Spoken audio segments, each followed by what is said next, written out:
Hello, Mr. DeBona here. I understand you're going to be coming to the library soon to teach yourself about the lives of scientists, to find out new things that you could connect to things you already know. I thought I'd have a brief slideshow to show you some of the resources I'm going to pull out and how you might use them. We'll probably start with encyclopedias. I've got 3 or 4 sets.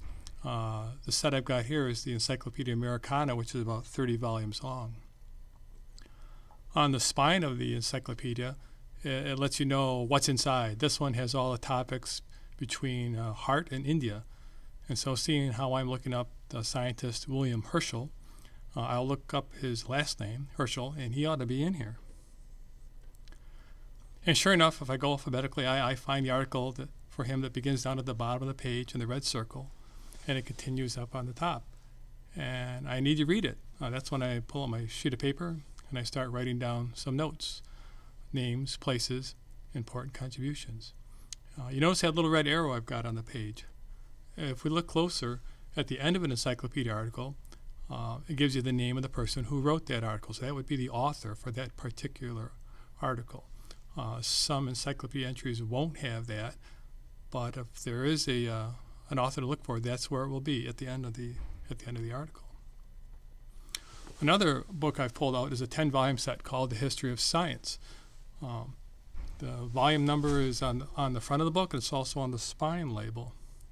Now, the way you might want to attack this is to use the index. The index is in the back of the book, and it's an alphabetical listing of names and topics, again, by last name of the person. So I scroll down through until I find William Herschel, and it's going to give me 2 bits of information. You see the 6 I've got circled there in bold. That's the volume number. So I'm going to look for book 6 and then look on page 56 and 58. You see he's also in a few other books, but usually the first book listed is the main article. So I'm going to go find myself book 6.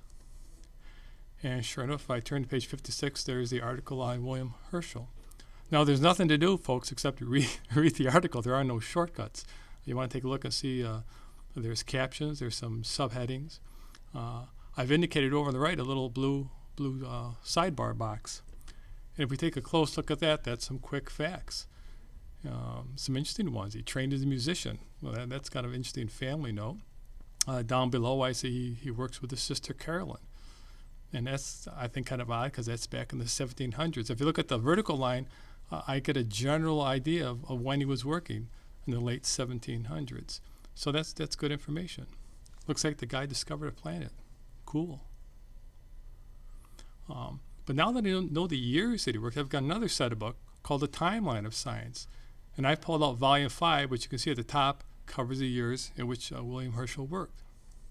And once again, I go to the back of the book, look at the index, and it says if I look on book 4, page 24, there's information about William Herschel. That book, page 24, is the sort of thing you ought to write down in your notes so you can find it next time. So I go to page 24, and what do I see? It's an article on telescopes. Well, that makes sense because in the early article that I read, he discovered a planet. And so now I'll find out more information about the telescopes he invented. I see down in the left-hand corner an arrow. And down there is a little sidebar that talks about other people who improved telescopes. And those are all other names that I can chase down if I want to find further information. And some of those people, especially the last one, in 1758, looks like it might have been something that Herschel might have known, which is a good bit of information. I can also look in the front of the book. This is the front of the book, and it's the table of contents. And the table of contents gives a basic focus for each chapter, the broad idea of each chapter. Down at the bottom, it looks like there's a chapter on key people on page 46. And if I go to page 46, there's some nice articles on each person. And if I turn the page, there's one on William Herschel.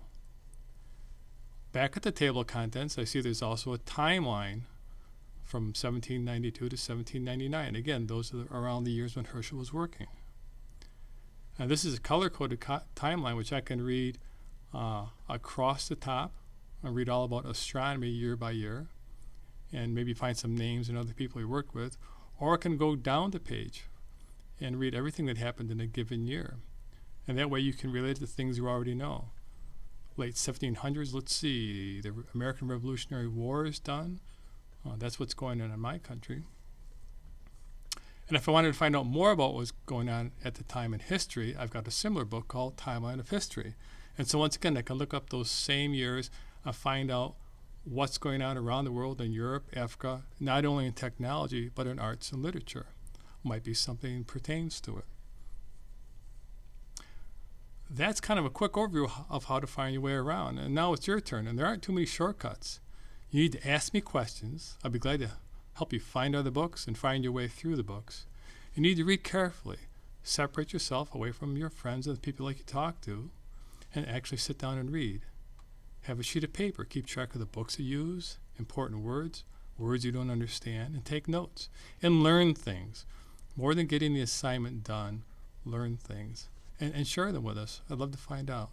I look forward to you coming down, and hopefully this will help you out. It's going to be right on the website, on the library page. So if you forget what's in this video, check it out again. Good luck.